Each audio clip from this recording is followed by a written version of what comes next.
be disaster, whether it be man-made or natural. And this includes all of your survival skills, not only for yourself and your family, but your brothers in arms and your community.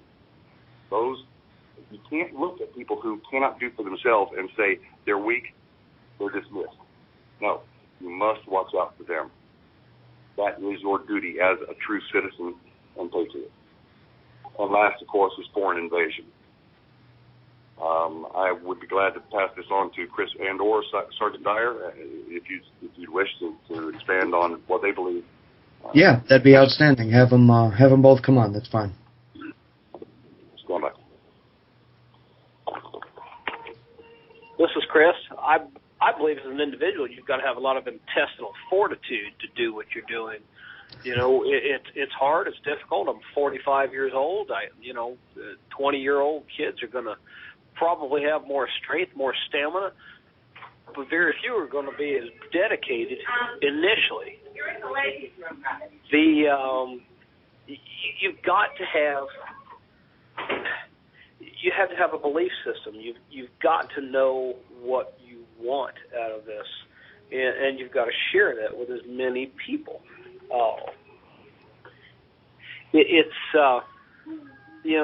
Those of us that are older and wiser can help share that with the younger, with the youth.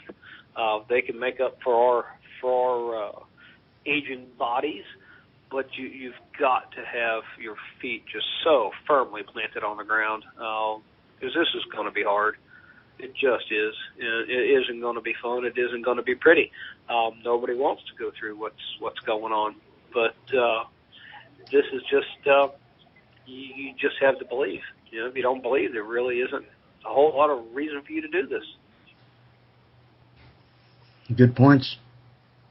Did Sergeant Dyer have anything to say, or were you weren't finished or anything? Sergeant Dyer. Hey, listen, there's nothing I could say better than Chris and Darren already have. I mean, they've said everything, spoken it from my heart. As an individual, obviously this isn't about an individual level.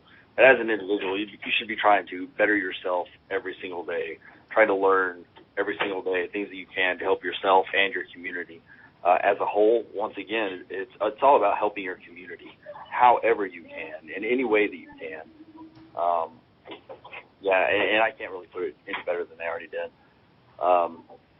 You should be going out there every day, trying to do whatever you can to help your community, and that's kind of a two-pronged thing. You're doing things to help your community at the same time. You're also everyone that's around is seeing you helping the community, and it kind of brings them on board with what you're doing. So I wish I could put it any better than they can, but they're much better speakers than I am.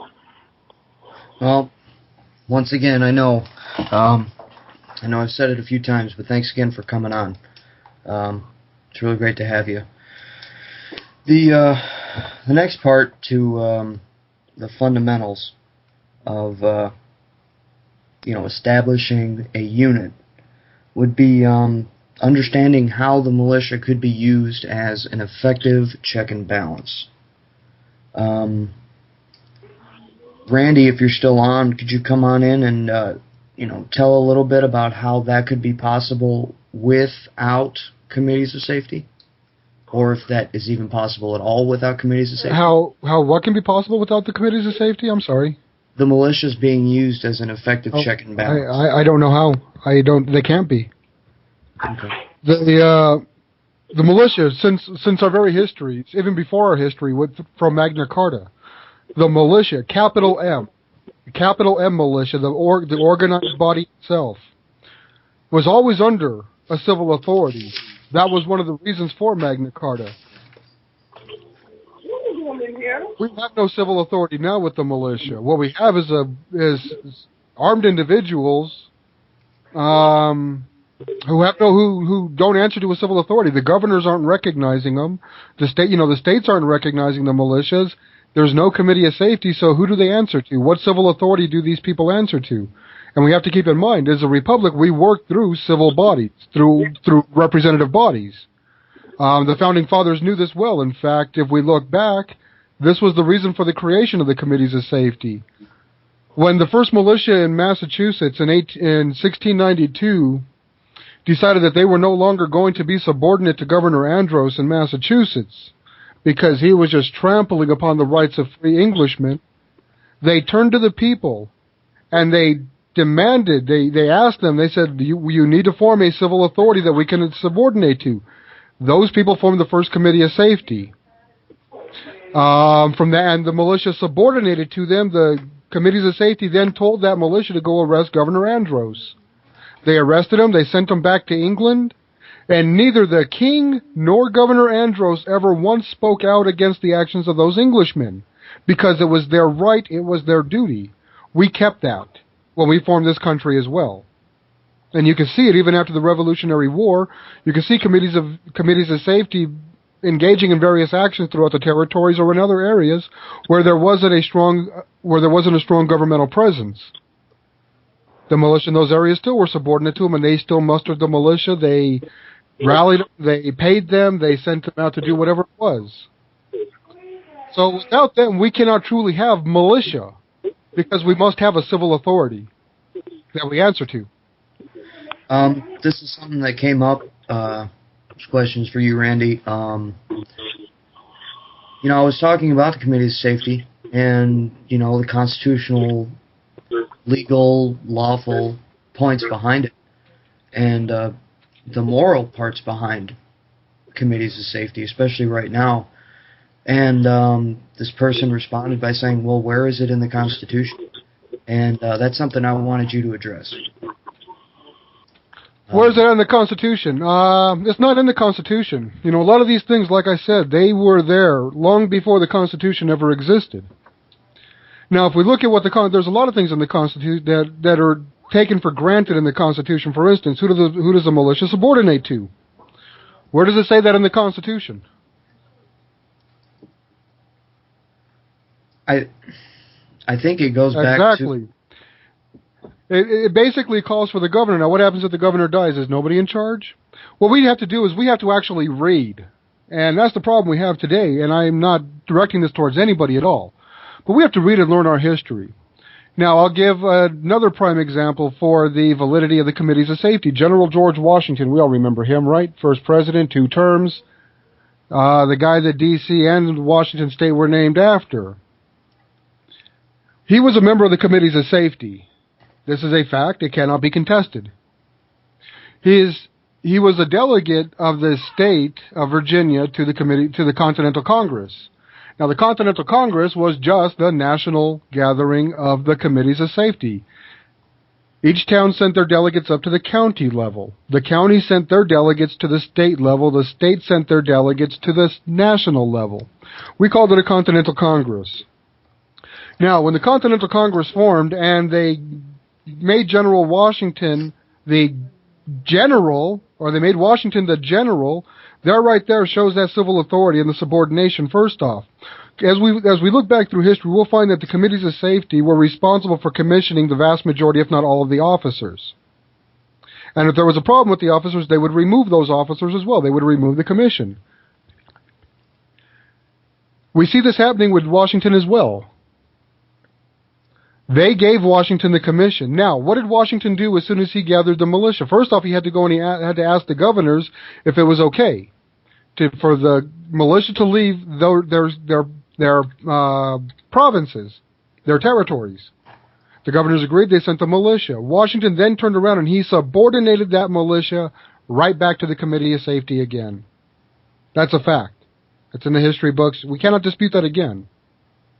See, but the problem is that right now, today, that Constitution was only 4,000 words for several reasons. One, they wanted to keep it simple. Two, there was so much of this stuff that was just taken for granted. Like today, we know that you can get in a car and drive somewhere. Back then, if we were told them about cars, it would be foreign to them, just like Committees of Safety are foreign to us today as well. There's a reason the Committees of Safety aren't taught. There's a reason that they've been deleted from history. Why is that, we must ask? Well, we go back and we look throughout history and we actually read our history books, instead of trying to find all the answers on YouTube. When we actually go back and we read our history books and we understand what we're reading, we'll see it's all laid out there for us. Something also that's interesting is that the Founding Fathers left us a very clear, concise blueprint for not only on how to remain free, but how to resist tyranny as well. And that blueprint is there for everybody to read. All we need to do is learn to read again. Correct. Unfortunately, the average American today has a vocabulary of 300 words. At the turn of the century, the average American had a vocabulary of over 3,000 words. We've lost our ability to comprehend. This is a problem, and we need to correct that. So, where is it at there? It's all over our history books. It's all over the actions of the Founding Fathers, in fact. Go read. If you would like information on where we can get this at, there's an entire website devoted to this. It's www.committee.org.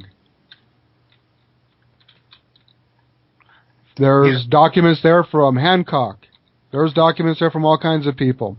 There's the actual history of the committees of safety there. I would suggest that everybody go and read. In fact, one of the first places I would start with would be a document called End of the Revolution, Beginning of Independence.